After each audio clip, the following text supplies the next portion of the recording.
The Lord be with you. And with your spirit. A reading from the Holy Gospel according to Matthew. Praise to you, O Lord.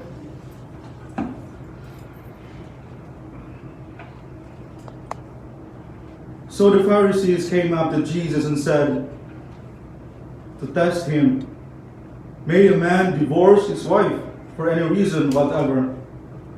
He replied, "Have you not read that at the beginning the Creator made them male and female, and declared, 'For this reason a man shall leave his father and mother and cling to his wife, and the two shall become as one.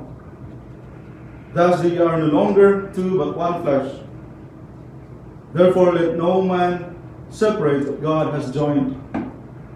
They said to him, "Then why did Moses command divorce and the promulgation of a divorce decree? Because of your stubbornness, Moses let you divorce your wives." He replied, "But at the beginning it was not that way. I now say to you, whoever divorces his wife, lewd conduct is a separate case, and marries another commits adultery. And the man who marries a divorced woman commits adultery."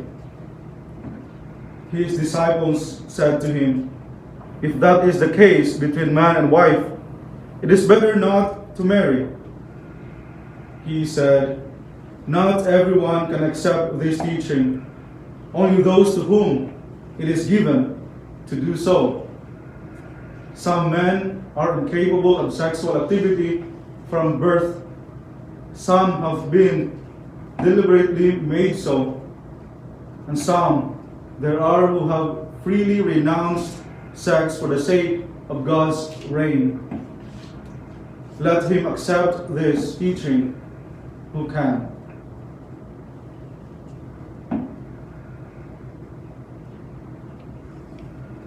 The Gospel of the Lord. Praise to you, Lord Jesus Christ. Please remain standing.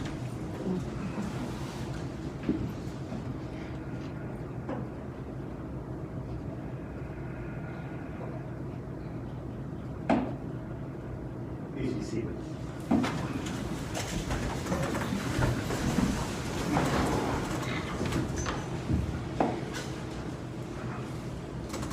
Early this morning, Father Percy, Victor, and I were talking about World Youth Day that took place in Krakow. And I can't remember what year that was. 2016. Yeah, 2016. And Father Percy couldn't go, but Victor happened to be there, and I was there. And it was an extraordinary World Youth Day, and one of the features of that was that Krakow is just maybe an hour or so away from Auschwitz, and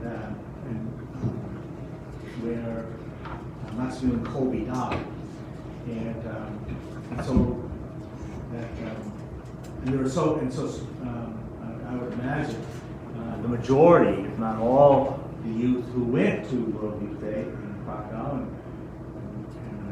it was probably over 1 million, worked their way through Auschwitz as well, and we went on a tour of Auschwitz, and we were not able to. There were so many youth there that they wouldn't let us into the building, but we were able to walk through the streets or to the of that camp, and we were able to go into the building where Maximilian Kolbe had been killed, and we could look into his cell, but we couldn't. We weren't able to go in there. Pope Francis also did his own tour of Auschwitz during those days, and it was noteworthy because he didn't say anything except to speak for a few of the survivors in Auschwitz with whom he spoke prior to entering the camp, and then he went to the camp in silence, and he was allowed to enter the room, the cell where Maximilian Kolbe was entering before he died, and he spent some time in prayer there. And I'm sure many of us are familiar with the story of Maximilian Kolbe. He was a Franciscan, a powerful preacher, very dedicated to the conversion of souls. And because of that, during the war, the Nazi occupation, that as many priests were, along with the Jews and others who were considered reprehensible by the Nazi regime, Maximilian Kolbe was sent to Auschwitz, and that someone had escaped from the camp, and as their practice was, they would choose people then to kill the prisoners in retribution for someone who had escaped, and so there was a gentleman who was chosen and who broke down and cried for his family,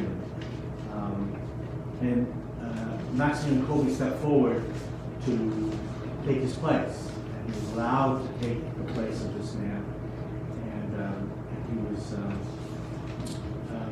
essentially starved to death in a cell, and it was said that he continued to pray and to sing hymns, and that as he was and he lingered for a long time, and so that they finally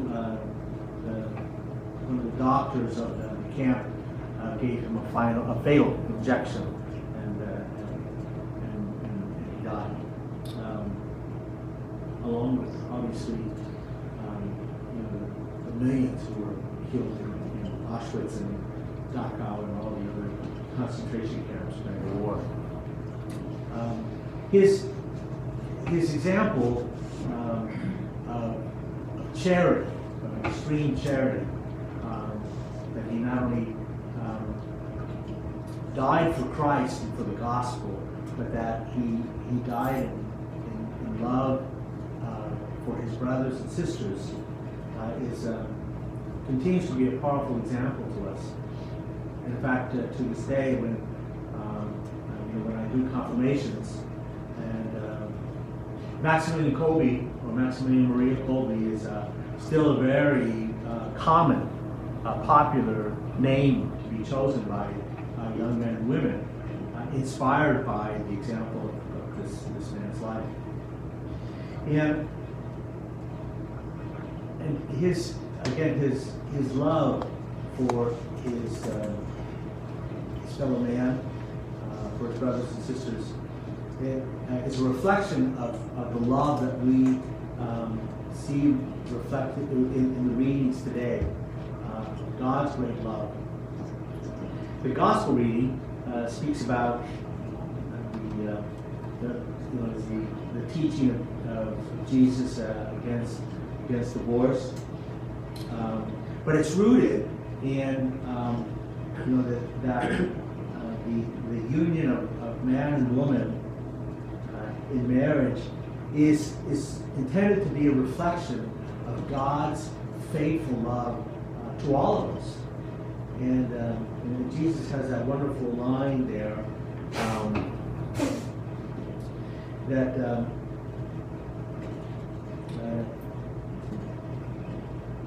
he says, Moses let you divorce your wives, but at the beginning it was not that way. Beginning that it was not that way. Because that was not God's intention. That our love for one another, particularly in the love of marriage, is always intended to be reflective of God's love for each of us, and that marriage does that in a particular way, a beautiful way, but also that we see that reflected in the life of Maximilian Kolbe, how he as a celibate priest, and his extraordinary extreme generosity. It demonstrates God's love. We have that very beautiful reading, somewhat graphic, I understand, from the prophet Ezekiel, but yet, it speaks of God's incredible mercy that He overlooks our frailness, even our ugliness. And He brings out, through His mercy and love, He brings out His beauty in each of us. And that's what the covenant is about, so that we can be loved by Him, and that in that love be filled with His beauty and grace. As horrible as the death camps were, and as horrible and as anguishing as the death as Maximilian Kolbe suffered, we see in his life the beauty and the power of God's great mercy for each of us.